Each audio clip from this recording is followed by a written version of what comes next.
December 1993. Washington, D.C. is a city of stone and shadow.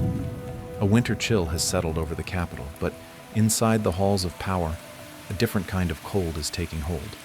A panic is rising, not from the streets, but from the glowing screens of America's bedrooms. For a decade, the narrative was simple. Video games were toys. They were colorful, 8-bit plumbers and blue hedgehogs. They were safe. They were contained. But as the hardware evolved, the containment started to fail. Then came the FMV era, full motion video. To the parents of 1993, it didn't look like code anymore. It looked like reality. And in a game called Night Trap, that reality looked like a slasher movie playing out in real time. But the real lightning rod was Mortal Kombat. It wasn't just the violence, it was the realism of the digitized actors. When a fatality was performed, it wasn't just pixels disappearing. It was an assault on the senses of a generation that grew up on Pac-Man. Enter Senator Joe Lieberman, a man defined by the analog age. To him, the pixels weren't a new frontier of art, they were a digital contagion, a threat to the moral fabric of a nation that was still trying to understand the start button. Lieberman didn't just see games as bad entertainment, he saw them as psychological tools. He argued that these weren't just images. They were interactive simulations of depravity. And the media was more than happy to fan the flames of his crusade. The message from the Senate was clear. Clean up your act, or we will clean it up for you. The industry was given an ultimatum. But what the senators didn't realize was that they were trying to put a leash on a digital god that was already out of the bottle. This wasn't just a debate about ratings. It was the first skirmish in a war for the soul of the digital age. A war between the analog, those who feared the change, and the digital, those who were already living in it. In the early 90s, Nintendo wasn't just a company, it was the gatekeeper. Their philosophy was simple: control. Control the hardware, control the software, and most importantly, control the image of the American childhood. To Nintendo, the game console was an appliance, like a toaster or a vacuum cleaner. It was a closed ecosystem where every pixel had to pass through a stone filter of corporate approval. But across the street, a different kind of power was surging. Sega didn't want to be the parent. They wanted to be the cool older brother with the leather jacket and the loud music. While Nintendo polished their seal of quality, Sega was weaponizing attitude. Their Sega Does What Nintendo Don't campaign wasn't just marketing. It was a declaration of independence from the analog rules of the past. The friction reached a boiling point with the release of Mortal Kombat. Nintendo, true to their protective roots, demanded the blood be changed to sweat and the fatalities be toned down. Sega did the opposite. They included a blood code, a secret digital key that unlocked the raw, uncensored experience.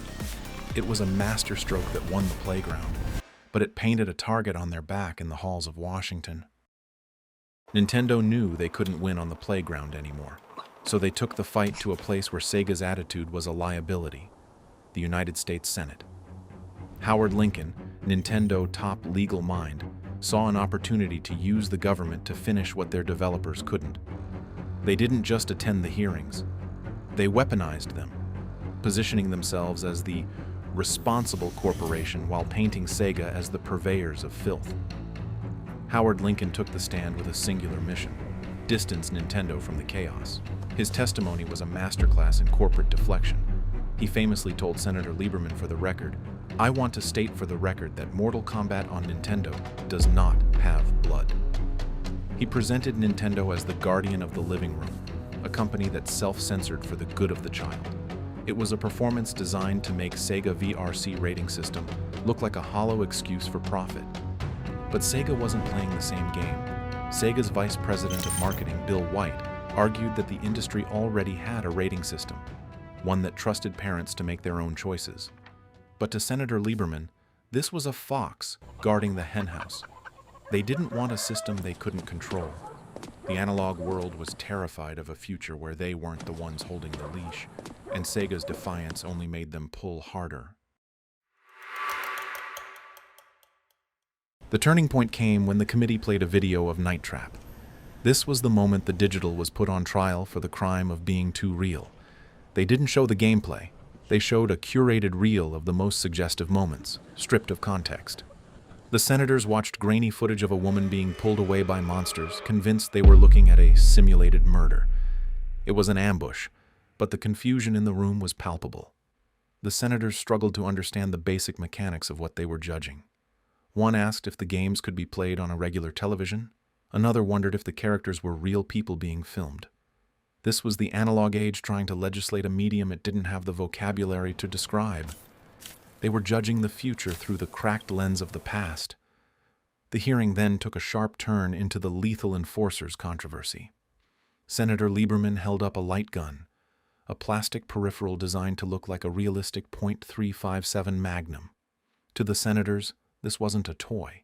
It was a training tool for violence. They argued that the physical act of pulling a realistic trigger bridged the gap between fiction and reality, ignoring the fact that the targets were just flickering light on a phosphor screen. Expert witnesses were brought in to testify that these games were creating a desensitized generation. They claimed the interactivity of gaming made it more dangerous than film or television, that the player wasn't just watching the violence, they were performing it.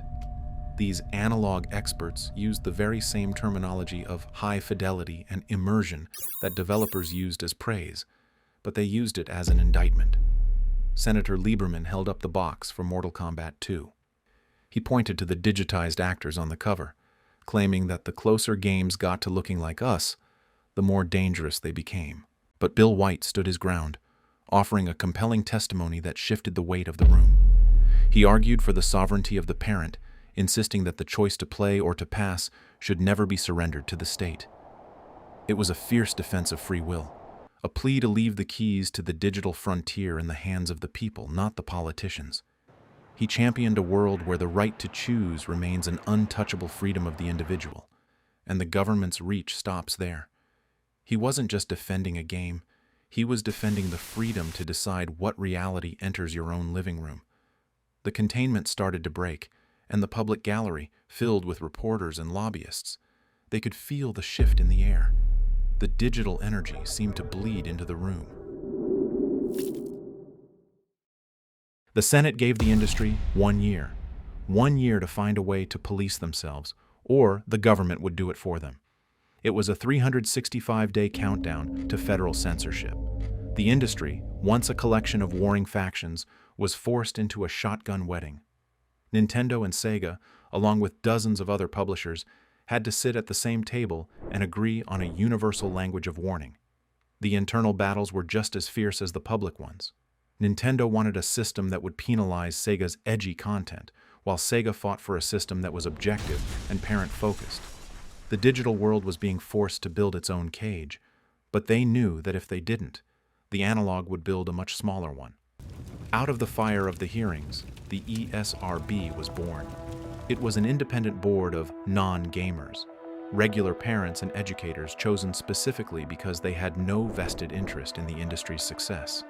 This was the compromise, in exchange for the right to exist. The first ratings, KA, Teen and Mature, were the industry's peace treaty with the government and themselves. The analog had forced the digital into a box, but in doing so, they gave gaming the legitimacy it needed to conquer the world. By creating a rating system, the industry finally admitted that games weren't just for kids, they were for everyone. By working together, the industry turned a moment of survival into a permanent seat at the table of global culture. Today, the annual revenue of the gaming industry at $200 billion is larger than the global box office and music industry combined.